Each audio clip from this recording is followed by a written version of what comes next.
Thank you, Susan, for that very kind introduction.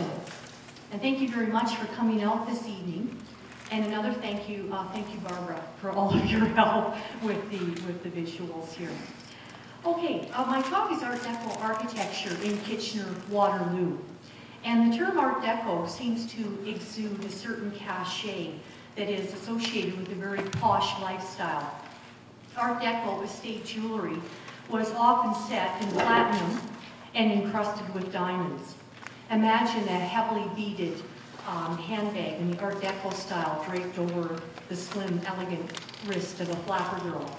And one is only to watch Downton Abbey, which I'm sure many of you do, to swoon over the exquisite Art Deco clothing worn by the Crawley women during the current series. We associate Art Deco with Coco Chanel as well as Frank Lloyd Wright. But wait a minute, how would you define Art Deco? I consulted with my old friend, Leonardo da Vinci. He didn't hesitate, and he put down his paintbrush to send me a reply. Dearest Betty, simplicity is the ultimate sophistication. Lots of love, Leonardo. So that's it. Simplicity is the ultimate sophistication. Art Deco, through its simplicity, is the ultimate sophistication. With that in mind, I would like to take you on a journey, around Kitchener-Waterloo to check out its Art Deco architecture. Now, my interest in Art Deco architecture is purely an aesthetic one. I love hunting around for it. I love examining it closely, and I really enjoy researching its history. And as someone who is not from Waterloo County, this hunt has actually helped me get to know Kitchener-Waterloo a lot better. And before we start looking at Art Deco buildings around town, I'd like to give you an overview of the characteristics found in Art Deco architecture. And as well, we should be aware of what was happening in the world during the rise of the Art Deco period. Excuse me. Art Deco was, in its own way, a reaction to the heavily detailed Victorian and Edwardian architecture, clothing, as well as the decorative arts. World War I had just ended, and the world had changed. Women had been ambulance drivers during the Great War, and they needed to get in and out of these vehicles with ease. So skirt lengths were getting shorter. Chanel based her designs on the simplicity inherent in soft jersey materials, and of course she was designing drop-waist dresses. Forget the whole idea of corsets and bustles.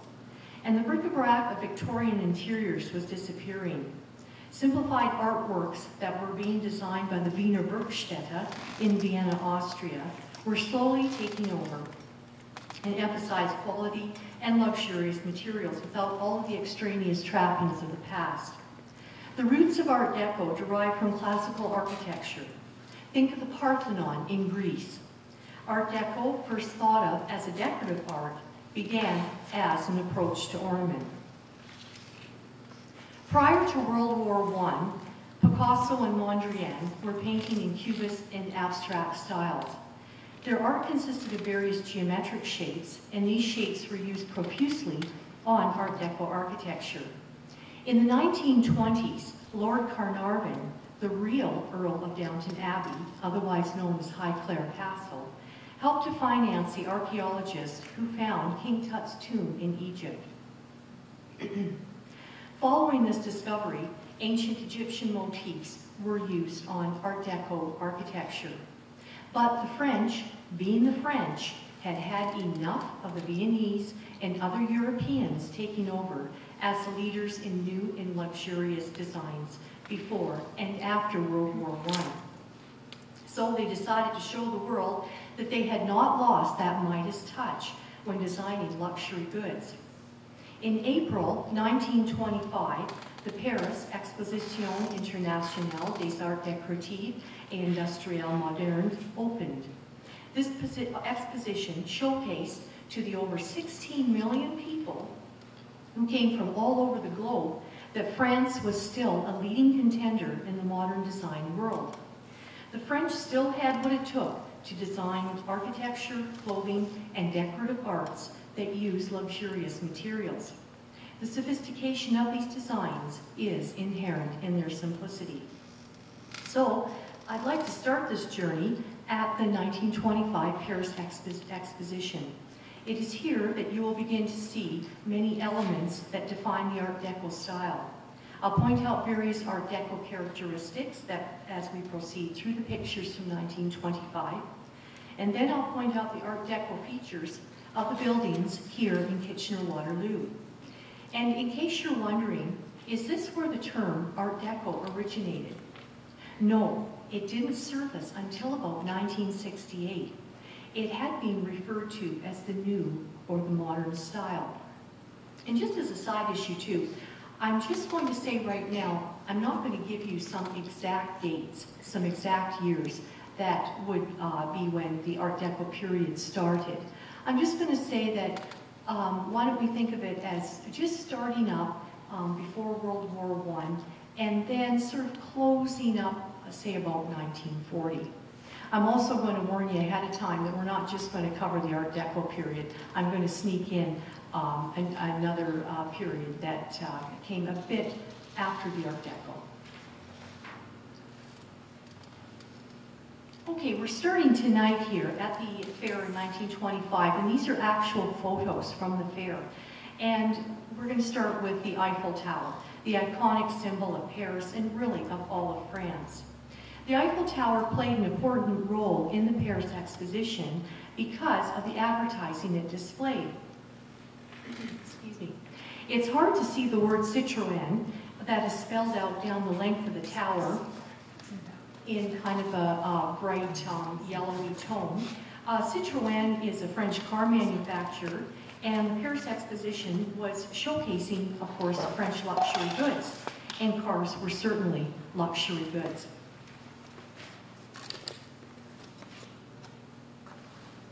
The next photo is an aerial view of the 1925 exposition. You'll see that there are a lot of stylized classical buildings there. And it's also very interesting to note that because the French really wanted to showcase their luxury designs, about 2/3 of the exposition consisted of French exhibits.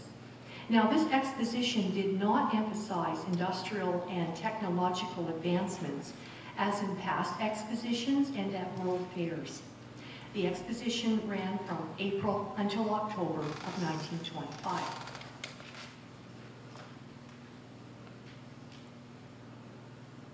Next picture, please.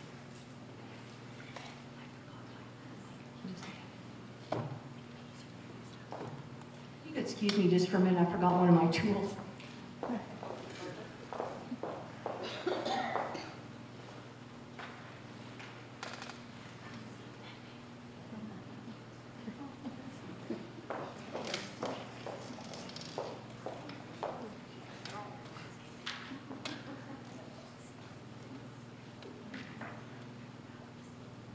This is the Porte d'Honneur, and it's one of the entrances into the exposition. So let's look at some of the Art Deco features here. First and foremost, I would say the most important feature of Art Deco architecture was the emphasis on the verticality. The idea of looking up, drawing the eye up. And you also have to think for a moment of the skyscrapers that were being built in places like New York City. That whole idea, again, of drawing the eye up. You have the columns over here that, of course, are making you look up. And also above the door frame, this is just a little difficult. If I do that. There we go. That's a bit easier.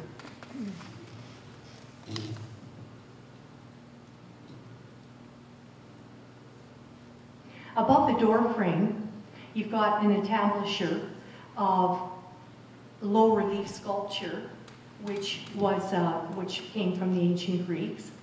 Just going back to the two towers that go up the sides over here, you've got this vertical look, and you also have type of capital that tops each of these columns. The capitals are, of course, different from ones like Corinthian and Ionic, but you have vertical lines in them, again, drawing the eye up, and there's also a step pattern, and we'll talk more about that shortly. Over here to the left of the picture, there's a whole bunch of iron grill work here, and it may look like a bunch of swirls, but one thing about Art Deco architecture is when they put in swirls, there was a beginning and an ending to them. Whereas in the previous period, the Art Nouveau, you'd have swirls kind of going all over the place. You know, you didn't quite know where they started, where they ended. And it may be a little difficult to see here, but in the middle, maybe you can make that out, it's kind of a cross between a leaf and a shell design, and it's called an acroterion. And it was from Egyptian sources. Also, there's the kind of a stepping pattern that draws the eye in. And also, below the grill work, there is a panel of fluting here, vertical fluting. And those are things that you will see in Art Deco architecture as we go along. You can skip over this one, go to the next one. I chose this picture, which is the artist's drawing, instead of the actual photograph of this room, because it's going to show off the Art Deco features much more clearly. This room is called the Lacquered Smoking Room, and it was in one of the French pavilions at the exposition. And the first thing that really stands out, very much an Art Deco feature, is the ceiling. And this is called a step pattern here. And just a little bit more background, referring back to New York City again, places like the Empire State Building and the Chrysler Building, you probably have noticed that they go up, you know, and they kind of come to a point at the top. And in a lot of cases, when the whole idea of building skyscrapers came about, even in Montreal, places like Montreal, Toronto, as well as New York City, the city was always kind of worried, like, hey, you're going to be blocking a lot of sunlight. Well, one of the things with having the stepping was it allowed light down to the lower levels, down to street level. Another feature about this room is the very angular furniture that we have here, the table and chairs. And the adjective angular was used quite a bit to describe Art Deco furnishings. As well, because the room was lacquered, it was black, very shiny, it was certainly a very good contrast to the paler colored rug. And that's another Art Deco feature where you have the contrast of the darks against the lights.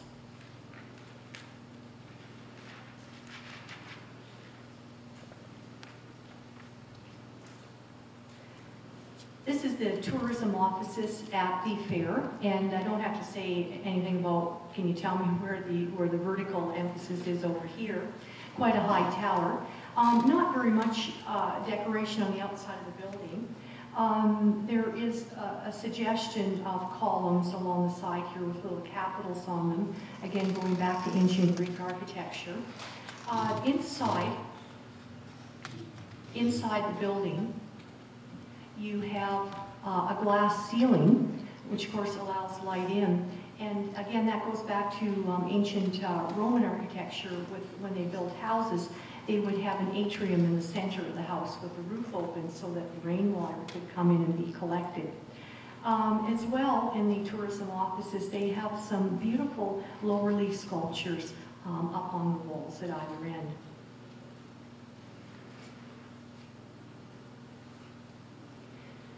This beautiful fountain is the Ladich fountain. It's courtesy of René Ladich, famous for his innovative designs in glass. In the 1920s, Ladich became noted for his Art Deco glass work. And something that he did that was very interesting, he designed walls of lighted glass and colored glass columns on the French Ocean to be used on the French ocean liner, the SS Normandy. Now, this amazing fountain is made up, of course, of panels of glass. Art Deco features, of course, are the idea of the vertical. The fountain is in a modified pyramid shape, of course harking back to Egyptian influence. And of course there's a use of a lot of glass. And as the Art Deco period went along, the use of glass brick became very popular.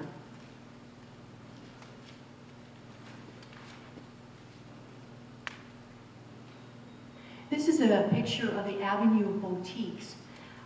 Since the underlying emphasis of this exposition was on French luxury goods, this of course is the shopping district. They wanted you to go shopping to buy the luxury goods. So let's look at some of the Art Deco features. Looking up close to the roof line here, you have a circular swirling type of pattern. Again, very much an Art Deco motif. And this one happens to be done up in mosaics, which is also something that you find in Art Deco, decorative arts. And you have stylized pillars that go along this colonnade here, drawing the eye up, giving the idea of the vertical. And you might be able to see a slight stepping pattern here above the pillar. And one other very important feature is the octagonal window above the door here. The 8-sided 2D figure is a very popular shape that was used during the Art Deco period. This beautiful building here is translated as the House of the Collector. Art Deco features, of course, as soon as you look at it, it gives that ancient Greek temple look.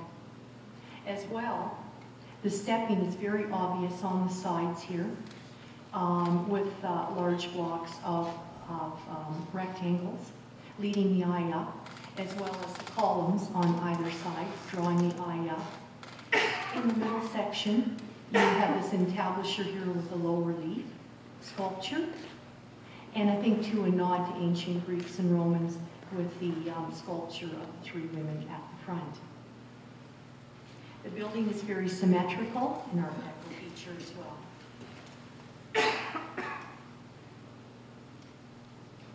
This is the Studium Louvre, which was a department store. And Art Deco features here, I think right away you notice the pillars that go 2 stories on either side of the front entranceway, drawing the eye up. Around the doorways, you have this step pattern. And above the show windows, I couldn't find out exactly what kind of materials were used here. But again, you've got the dark contrasting the light of the classical design that is on the front of the building.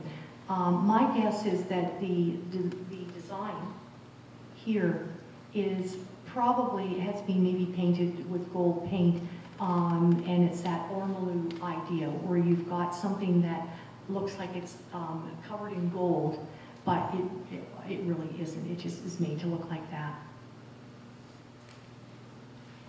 Oh, and the building itself is in the octagon shape. This is another department store pavilion. It's the Au Bon Marché. And I think the first thing that stands out is the entablature above the front doorway here with the fragmented circles. And that idea kind of goes back to the Picasso's Cubist ideas. It also looks like a giant mosaic pattern. You see stepped ideas towards the back of the building here, but interestingly enough, they've got the step pattern more at the front of the building on either side here. And the next picture, please. I wanted to include this. This is a night view of it, and I can imagine how beautiful it must have been at night. It looks very Asian, perhaps hinting at the Japanese pagoda. And one feature that you see a lot in Art Deco is the zigzag idea. You've got the zigzags here going up the stairs, also up the side pavilions. And because of the backlighting up in the dome, you might also be able to make out a zigzag pattern there.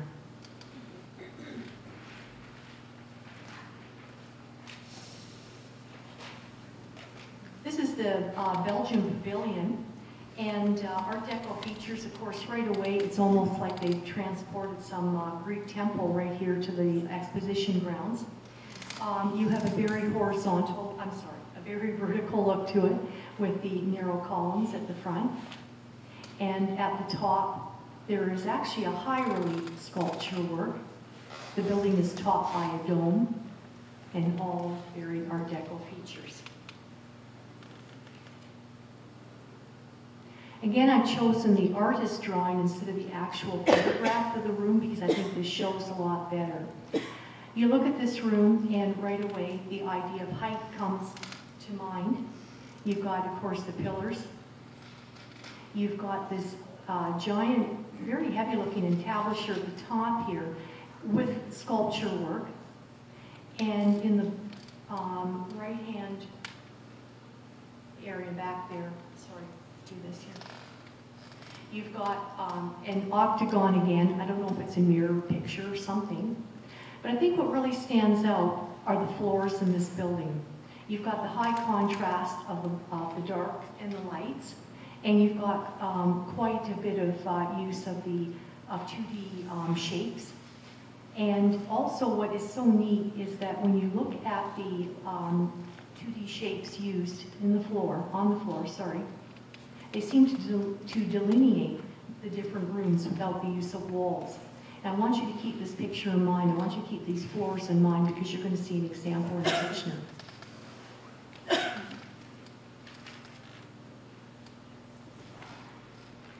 This building is the pavilion from the Galerie Lafayette, and still today you can go shopping at the department store Galerie Lafayette in Paris. Right away, I think that the eye is drawn to the big sunburst pattern above the front doorway. This is very typical of the Art Deco period. You've got the massive columns, vertical, giving you that vertical look on the corners of the building. As well, there's a panel of vertical fluting that goes along the roof line. That's very Art Deco. And as well along around the front panel here where the sunburst pattern is, you've got the vertical lines in these stylized pilasters. It's topped by a dome and the building is in an octagon shape.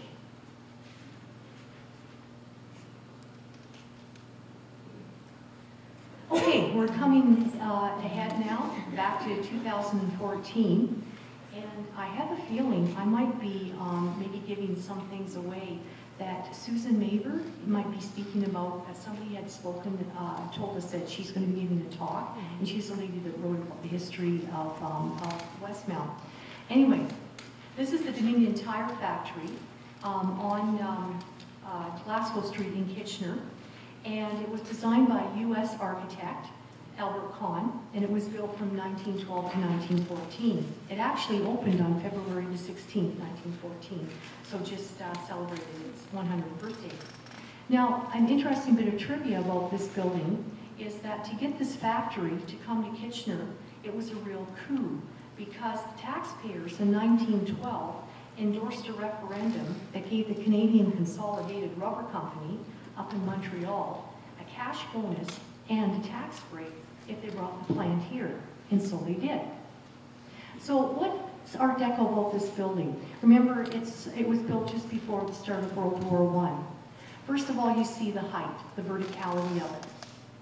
Quite obvious with the vertical, let's say stylized pilasters going up the sides here. Also, at the top of the side pavilions, you see the stepping design. And there is also the hint of a stylized band that goes horizontally around the building. And I'm just going to point out one more feature. It's not very exciting, but the separation here of the, made of brick between the windows, which we usually refer to as spandrels, you're going to see as we go through some of the pictures that the spandrels are often highly decorative, very beautiful.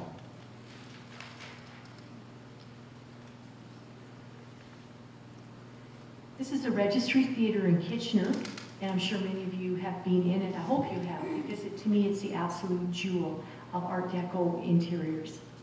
It was built between 1938 and 1940 as the registry office. The exterior is very classical in design. It has stylized columns around close to the front door area there.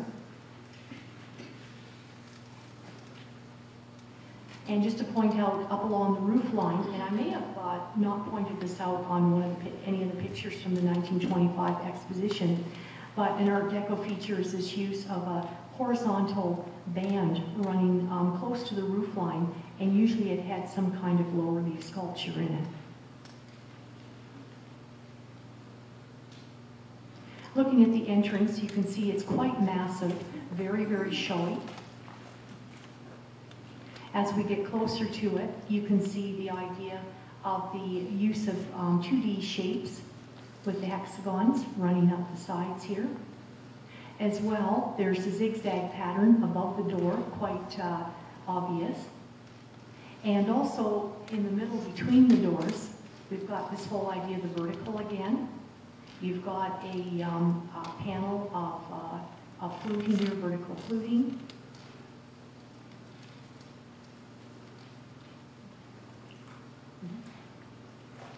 When you walk in, you can see that it's very symmetrical inside as well as outside. But one thing that certainly catches the eye right away is the use of very luxurious materials. You have marble, onyx, and nickel.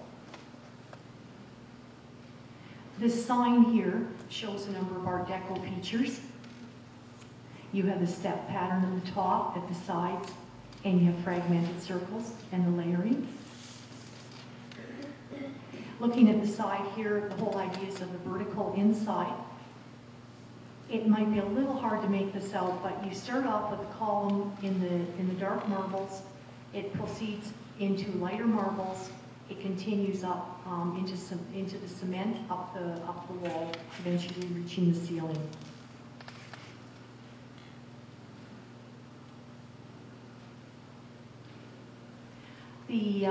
The use of the nickel plating on the grate and on the handrail.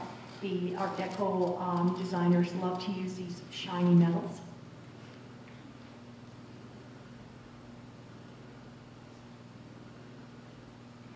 And here we go with some floor work. And you remember the dining room from the 1925 exposition. The floors in this place are absolutely amazing. The emphasis here, of course, is on the octagon, as you can see in the middle. You have the contrast of the light and dark marbles. And also, as a nod to the ancient Aztecs, you have this longer line flanked by two shorter lines here.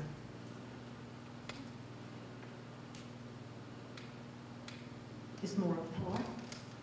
We're going to start to head up to the ceiling now. Actually, in just a moment, just a few more views.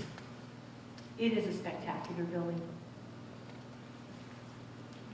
Okay, here we are up on the ceiling. You'll notice, of course, they're using paler colors to kind of give the eye a rest, to contrast with the beautiful, rich materials that were used, as well as the rich colors on the in the lower area there.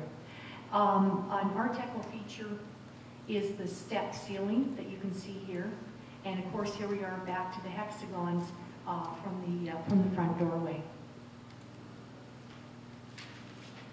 As well, up there on the ceiling, you have the fluted band going around, and at the top, the zigzag pattern. Again, another part of the flooring there, with the octagon emphasis on it.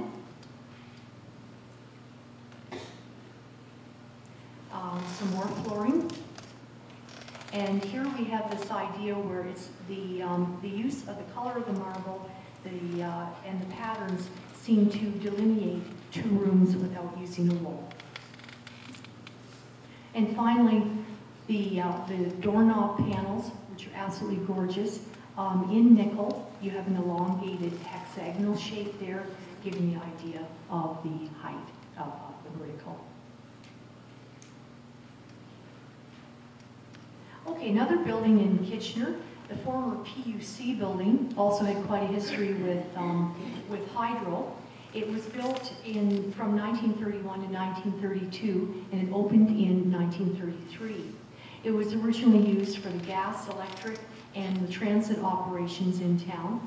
And just in case you didn't know, in 1910, Sir Adam Beck flipped the switch to give Kitchener hydro, and Kitchener was the first Ontario municipality to receive hydro, apparently. Anyway, let's look at the exterior here.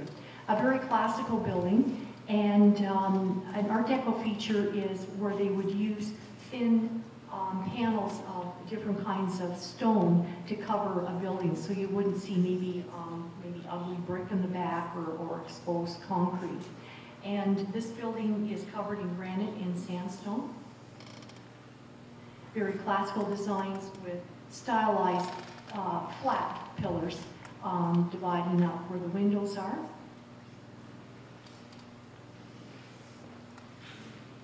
And just to point out, at the top of these columns, you have a stylized capital, if you'd like to call it that.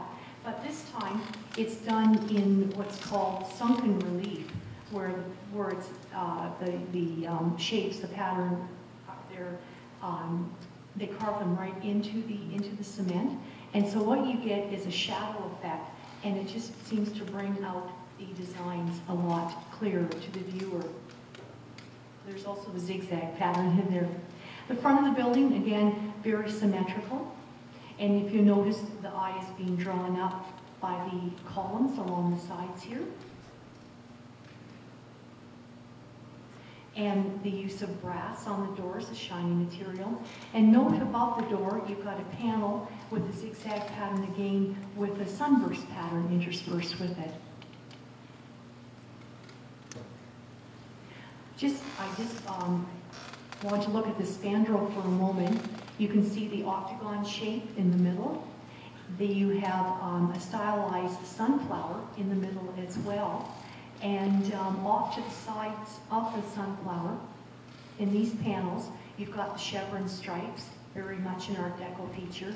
And then, of course, the pillar on the side here with the lantern of knowledge. There's the top of the column at the side of the front windows with that beautiful capital. Going inside, you're going to start to see the contrast again of the light and dark.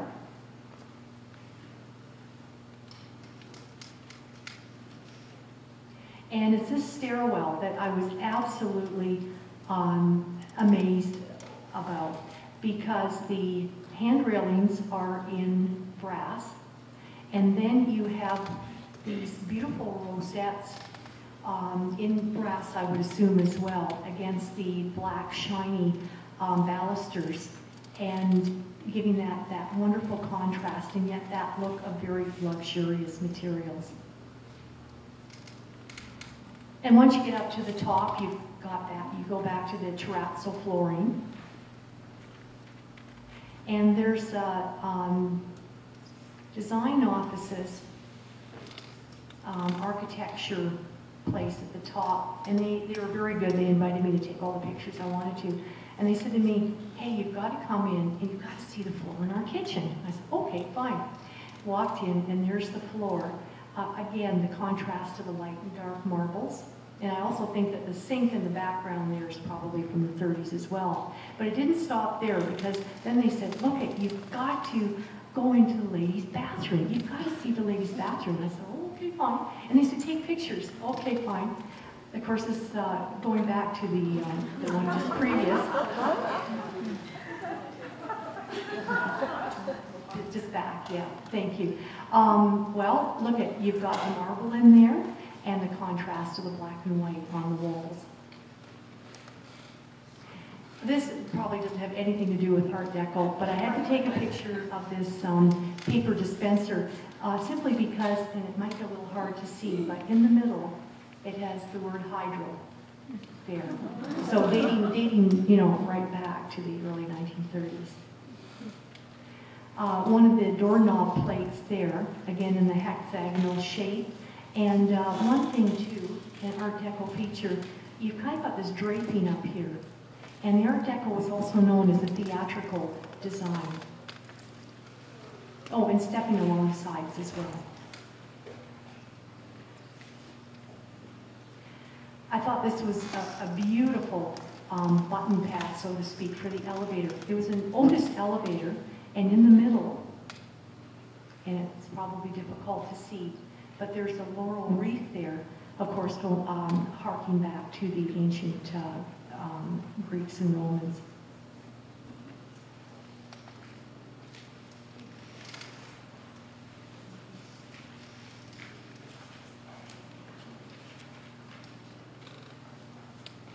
This next photograph is of the Waterloo Stage Theatre in Uptown Waterloo, and it was built in 1937 by the U.S. architect Herbert George Dewar, and his modernist designs caught the attraction of the famous Players theater chain, and they hired him as their corporate architect to design their movie theaters in Ontario in the 1930s.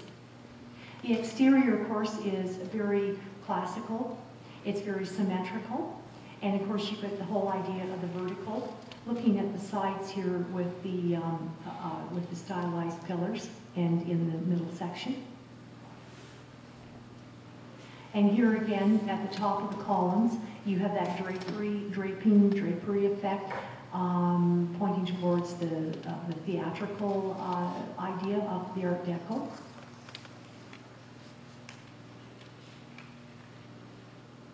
And the reason I just want to look at these windows for a moment, a couple of reasons. First of all, they're recessed windows, which is what they did at the Art Deco period. They're in the shape of hexagons, six-sided figures.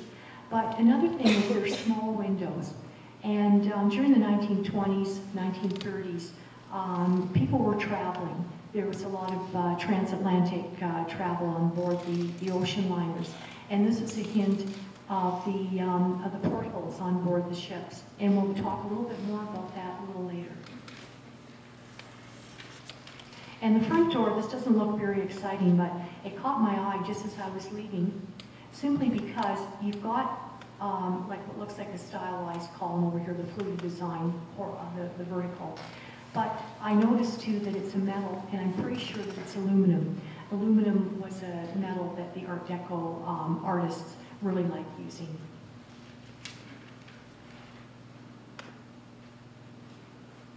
This is Macintosh Cleaners over on Victoria Street. And I do want to thank the President, Mr. McIntosh, for inviting me in, talking away to me. And he had me he took this picture off the wall, and he said, take a picture of this. This is what the building originally looked like. And I thought it was kind of interesting because you have this contrast, again, of darker material against the light, but also kind of a rich type of luxurious material. He didn't know, and of course I didn't either. It could be marble, it could be onyx, I doubt it. It's probably Carrara or vitrolite, which is an opaque glass. And the reason I'm using this picture, and this is kind of hard to show in this room, but it's obviously the vitrolite or possibly marble, because there is a reflection of the man's arm and shirt sleeve in the side there. I should also say that it was built in 1937. Now, we'll just go quickly through these ones here. It looks very different now. It's covered in vitrolite, and I'll probably talk about that in just a little while. Another building that's a favorite of mine here in Kitchener is the old post office. And it was associated with the 1934 Public Works Construction Act, which was designed to stimulate the economy during the Depression and to make jobs. Now, Kitchener apparently was recovering modestly at this time, and the building was really needed, and so they could actually build it. It was built in 1937 to handle the large volumes of mail. It's a very rectangular, very classical looking building, and of course the whole idea of the vertical, as you can see by these pilasters here.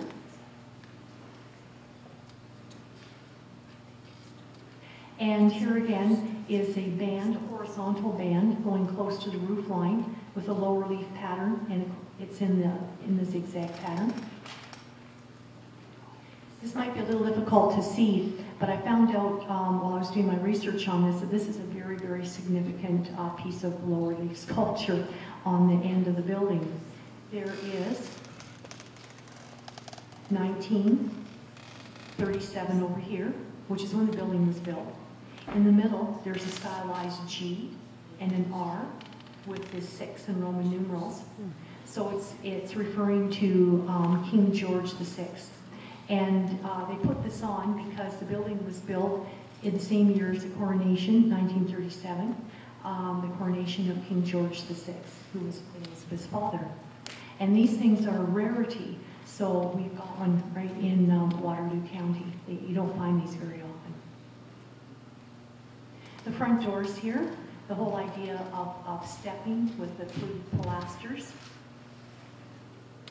And there's a really good view of the verticality shown with the fluted pilasters here. We'll look at the spandrels that separate out the windows. We've got the chevron stripes. And, oh, sorry, Barbara, just back here. Again, a little hard maybe to see, but this horizontal band, you've got those cross between a shell and the acrotarians again. And the lanterns made of bronze. And at the top, you've got the acrotarian pattern again.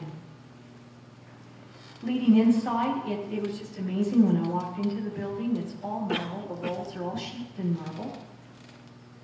That picture's it's kind of overly exposed, so it's not really green like that. But the contrast to the dark and light marbles. The stairwell, it was just absolutely incredible. Massive, and surprisingly, the Art Deco period did center on very massive looks. And you have the cylinder-shaped baluster down here, and a very, very wide, massive hand railing going up.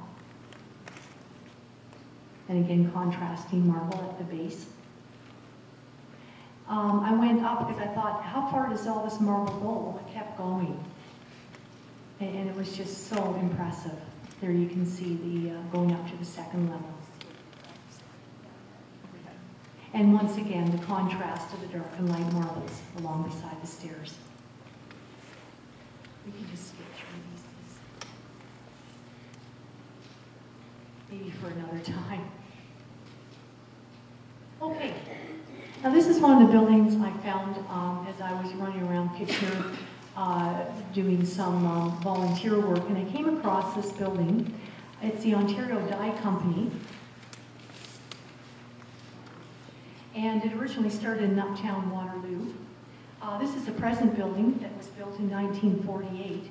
And if you'll notice, it's not showing as vertical. It's really showing a change. And that's because changes were happening. You have the rounded walls, the use of a lot of glass. This is just a photo that the owner also included of the Alpha staff in the late 1940s, 1950s. Here it is today. Really, it hasn't changed much at all. And I just want to point out the use of the glass brick over here and a good view of the rounded wall there. Okay, the 1930s we all associate with the time of the Depression. And what started to happen was there was a move away from the use of luxurious materials and using very everyday type materials. Things were starting to become plainer. And what they also started to show was the accent was on the, or the emphasis, sorry, was on the horizontal. You had rounded walls, glass brick windows. You still had a few of the Art Deco features. You also have to think too that the Art Deco period of design didn't go away entirely. But along came another design form called the streamline moderne. And this is what this building is in. It's in the streamline moderne.